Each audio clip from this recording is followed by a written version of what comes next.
What's up, everybody? It's the rock sling guy. So I've been told recently that the form that I use on my videos is the figure 8.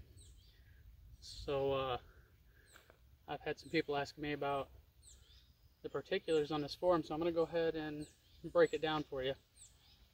Try to be very particular about it. So there's a lot of ways you can do this and a lot of angles that you can do it at.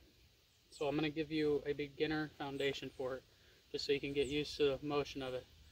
So the first thing you're going to want to do, you're going to place your feet like this, and you're going to kind of aim the inside of this foot at your target. Okay, kind of turn your shoulder to your target a little bit, right? And then you're going to kind of take your rock sling and you're going to swing it back and forth like this. Kind of take this arm with it and kind of go with your legs in between your, get your legs in between your arms. Okay. Now then you're going to go up. Now when you go up, you're just simply going to lift your arm up here somewhere, and you're going to maybe even lift this foot off the ground. If you're going to do a really big swing, you can do it like a baseball throw. Pick that foot up and throw it.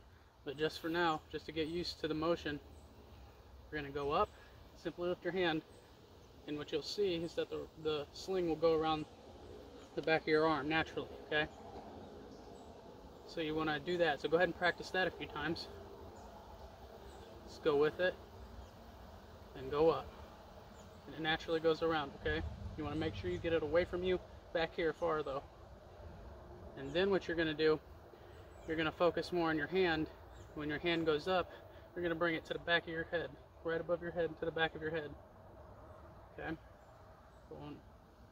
go on with it, back of your head. Usually this is a good time to look at your target.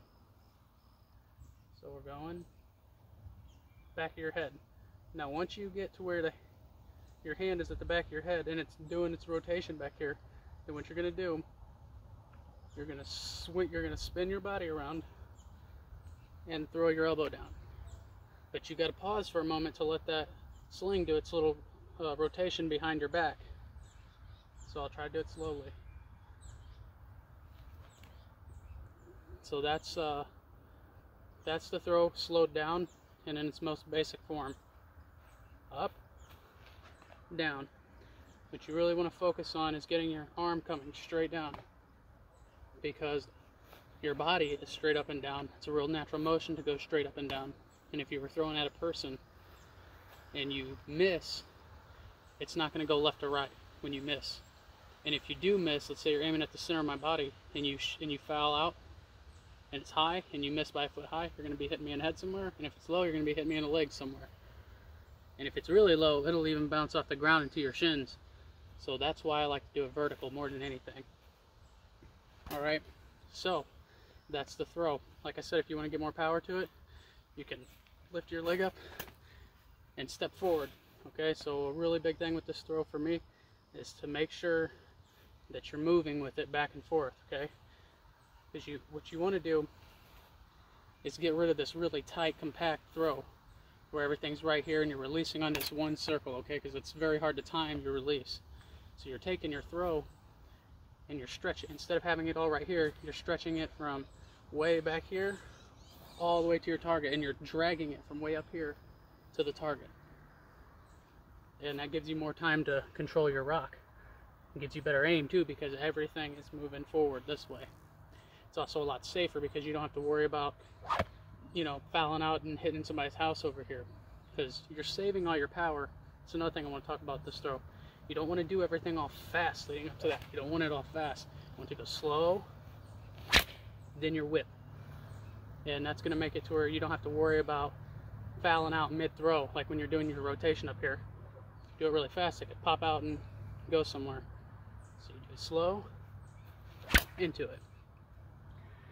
And that is how I do the figure 8.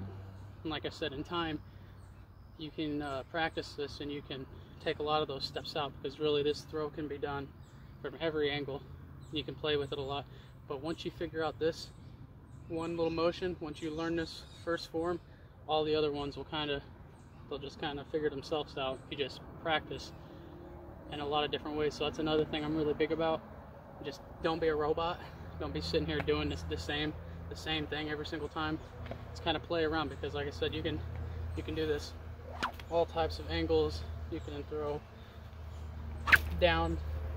You can do the one rotation sideways. But one thing you'll notice as far as coming vertical goes, which is what I'd suggest you start with, is your sling's always going to be coming around your back. It's going to do a circle like you had a helicopter propeller on your back right here. Because the more vertical you can get this loop happening right here with your parallel with your back, the more vertical your throw will be. So if it's coming up like that, then it's going to come down like this on the other side. So your circle's starting here, or starting back here, and then it comes around the middle of your body as it loops. That's what makes the figure eight. But like I said, I think the biggest part you want to focus on is this brief pause in your rotation, right when it gets to the back of your head, and then that turning of the elbow. It's kind of like a Muay Thai elbow, you know. It's going to help a lot.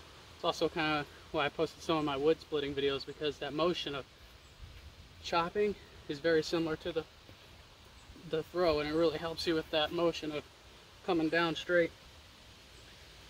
And yeah, so that's my form. Go ahead and give her a try, and once you get really good at it, go ahead and check out my video that I posted. It's called Rock Sling Cycles, and you can incorporate the cycles that I show you into this throw. And what's really important to me about that is being able to throw rock after rock very fast, because, well, a good example of this is a basketball player. When a basketball player is practicing for a shot, they'll get a whole rack of basketballs rather than one ball, and they'll just shoot them one after another. There's less time to think about it, and you subconsciously learn faster.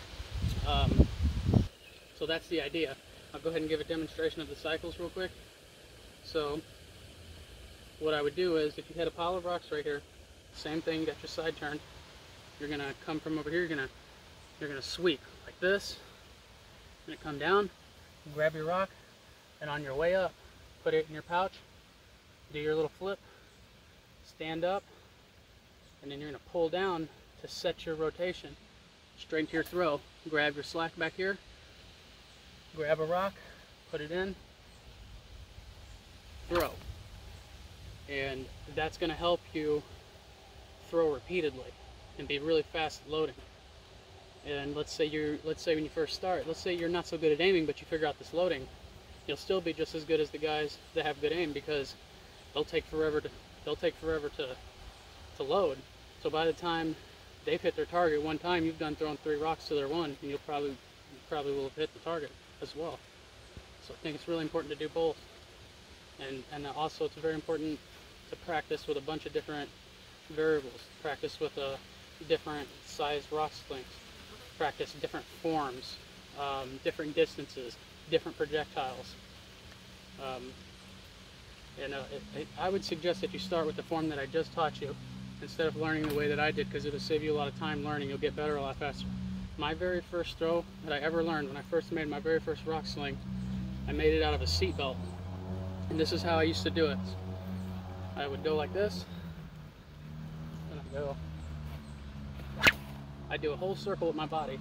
Now that might even help you with the rotation. You might even give that a try. And that was how I got major power with that back then, and to this day that's probably one of the more powerful throws you can actually do, is to rotate your whole body. And yep, so go ahead and give me any feedback. If you have any more questions about this form, I'll be happy to talk.